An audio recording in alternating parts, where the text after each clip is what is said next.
Hey everybody, it's Andrew H. Lee here, and we're going to be reviewing my top applications on my iPhone. It's the iPhone 3GS, just have a case on it, that's why it might look a little bit different on the outside. But we're going to start off with the application called Lose It. This is a calorie tracking program. You can basically go in and see your weekly overviews of what you've been eating and consuming, depending on what your workout and health goals are. You can go and see the week view, you can go back and forth, and for me, I'm trying to gain some weight, and alongside my workout routine, so I'm trying to eat about 3,000 calories a day. But this is actually initially created for losing weight, so you can track what you eat. You can go in and you can log whether it's store-bought food or restaurant food, and you can search online to see what type of nutritional information you can log in, and it's got pretty much everything you can do or you can think of. Otherwise, you can just manually enter and log that information. But you got the nutrients, weekly, daily logs. If you get in the habit of using it, you can really get a good overview of what your weight and your actual diet is like. Second application that goes pretty much hand in hand is iFitness. This is a basic workout tracker, and you can basically log any type of routine in here. As you can see, I've created my own workout, but you can also use one of the pre-loaded routines. This is a very thorough application. You can go in, see each exercise, you can even watch a video on how to do it, but it's very quick at the same time. If you want to log something, you just go into it and log as quick as that.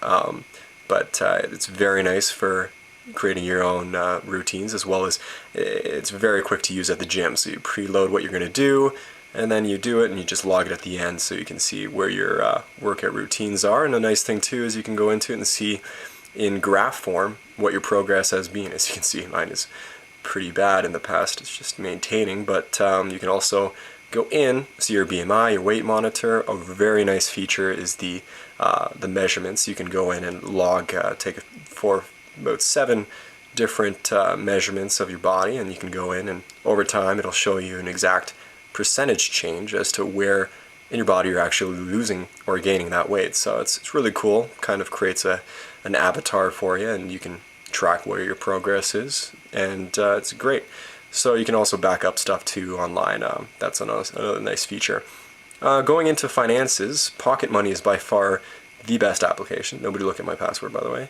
You can go in and create all your transactions, all of your accounts, and it combines all of your funds, and you can go in and create a budget. And once you get in the routine of tracking what you spend on a daily basis, it's really amazing. So for you people trying to be frugal out there, or people trying to cut back or save money, this is a fantastic application for you. You can go in and see line of credits, student loans, your whatever accounts you got, and you can really see a nice overview. A very nice feature is the category report. You can go into it and you can see like the pie chart, and you can see where you're spending your money, what the bulk where the bulk areas are, as well as your income, where you're making the most money.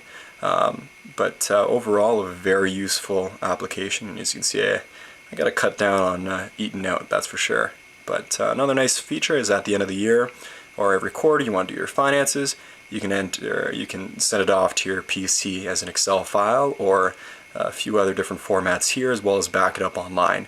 So even if something did happen to your iPhone, you'd be able to still have that information for the year. And once taxes come around, and if you're owning your own personal business, then you got to do your accounting. It's great because you can really see where you've spent your money, and you got everything logged in there, and you don't have to do any more of that Excel sheet stuff for your accountant. So it's good. The other application that I use pretty much every week is Flixter.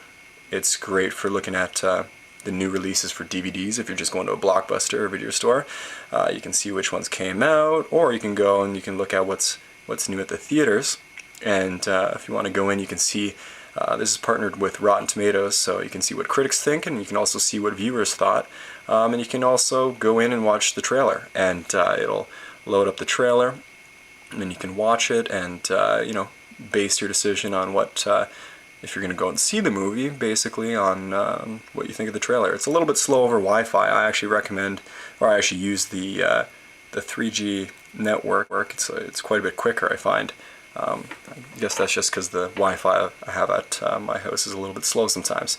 But another very, very useful application is Skype. Saves you a lot of money on long distance calls and works just like you would if you're making a normal call. You just log in instead of going to your phone. You can go and see your contacts that are preloaded on your phone. So it's a very easy phone to transition into. You can go into your chats. You can go into your every feature that you have with Skype, and I'm assuming with a 4G phone coming out now, it's gonna have face-to-face with the video camera on front as well. It's gonna be really cool and convenient. You can go and buy Skype credit, but yeah, I basically pay $2 a month for this to have long distance and any North American calls, Canada, US.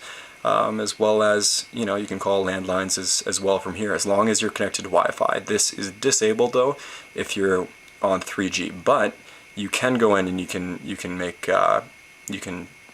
Skype chat with your 3G connection. Anyway, another app that we're going to go into is N.O.V.A. This is the nerdiest application I have. It's pretty similar to I would say Call of Duty, or the closest thing to it that you can really find for the iPhone.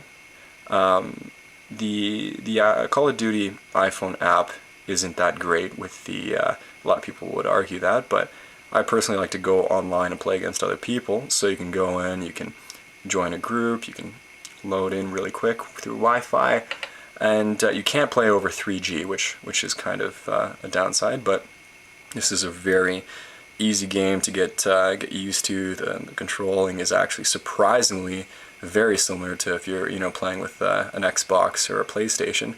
But yeah, it's a really cool, quick game that you can log in and log out, and it's a lot of fun. One app, actually we're going to go into the weather one first. One app that I would recommend anybody who uses the iPhone or iPod Touch would be the Weather Network. And reason for this is the preloaded iPhone application is pretty limited.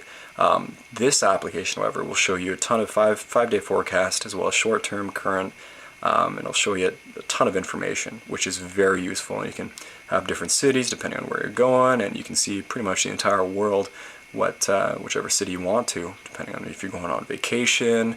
I used this in Dominican Republic and I was there in January, and it's very nice, very accurate, and updates immediately. So it's great. The very last one that we're going to review is the New York Times, and I use this pretty much daily. I use this alongside with Time Magazine, which is a pretty good app, and they're both very similar. But the thing that I like about this is the fact that if you see a headline that you want to read, but not necessarily in depth right now, you can go into it, and you can save it, and you can go into your saved articles, and you can go back, and in the future you can read it or reference it depending on whatever you want to use that information for. So it's a very updates every minute or two.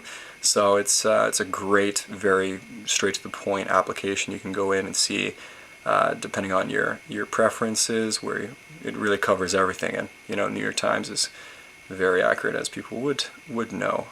Shazam, everybody knows, everybody's got.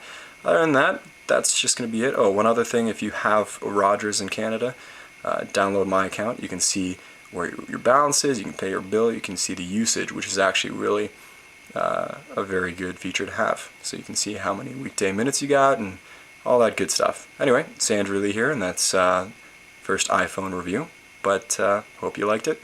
Have a good day.